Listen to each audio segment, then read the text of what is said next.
عاشقان نبی چطور حالاتی داشتن با نبی، اونا رو مطالعه کنید. اینا عشقهای خوابیده ما رو بیدار میکنه، اینها دلهای ما رو نسبت به نبی ما راقب میکنه. به خدا به گفته علامه اقبال رحمت الله تعالی میگه هر که او عشق نبی سامان اوست، بحر و بر در گوشه دامان اوست. اگر عشق نبی آمد همه چیز میاد.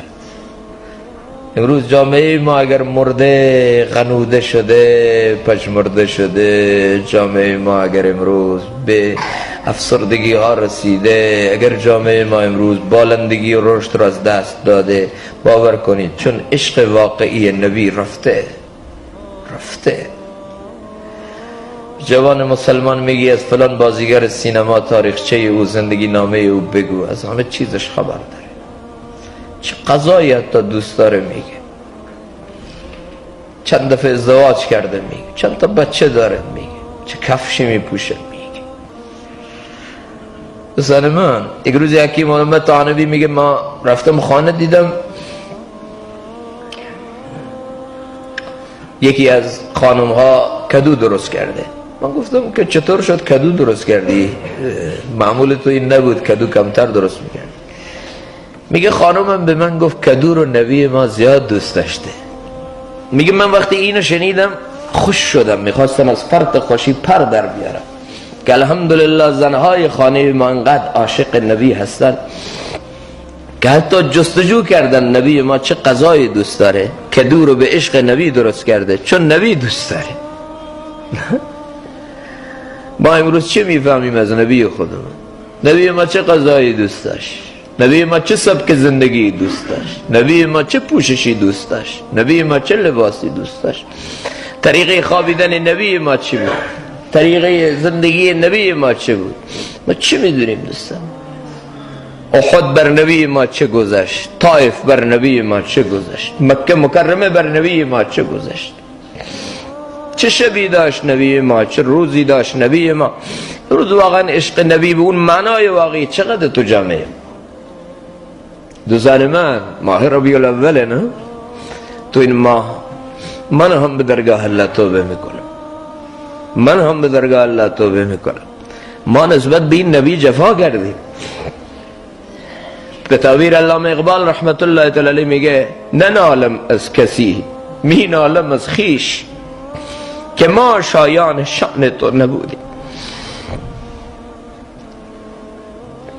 چرا از یهود و نصارا بنالیم؟ چرا از خودمون ننالیم؟ ما با این نبی چه کردیم؟ ما با طریق این نبی چه کار کردیم؟ ما با اون سبک نبی، زندگی که نبی معرفی کرده چه کار کردیم؟ ما چقدر درود نبی بر زبان ما هست؟ ما چقدر عشق نبی تو سینه ما هست؟ ما چقدر آرمان نبوت، آرمان زندگی ما هست؟ علامه اقبال رحمت الله تعالی میگه ننالم از کسی. چرا از شارلی ابدو بنالم؟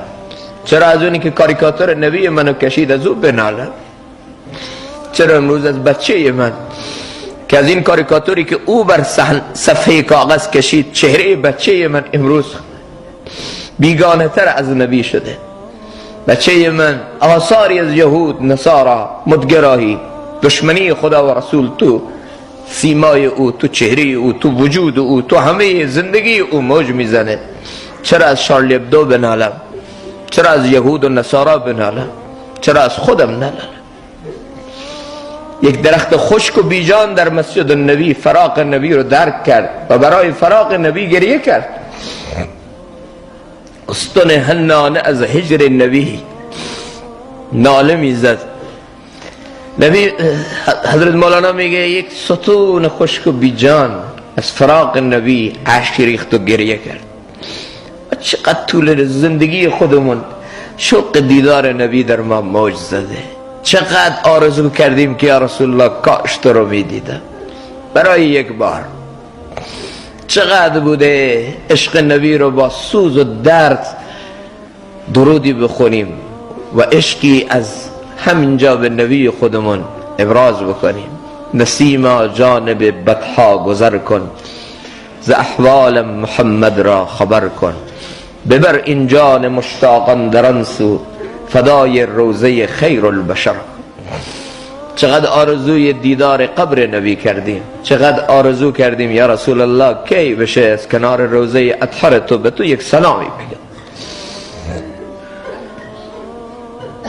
دوستان من، امروز لازم نیست از کسی بنالیم، از خودمون بنالیم. ما از این نبی چی داریم؟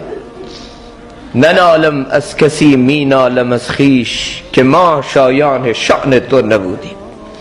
به خدا ما شایان شأن این پیامبر نبودیم، ما قدردان این نبی نبودیم.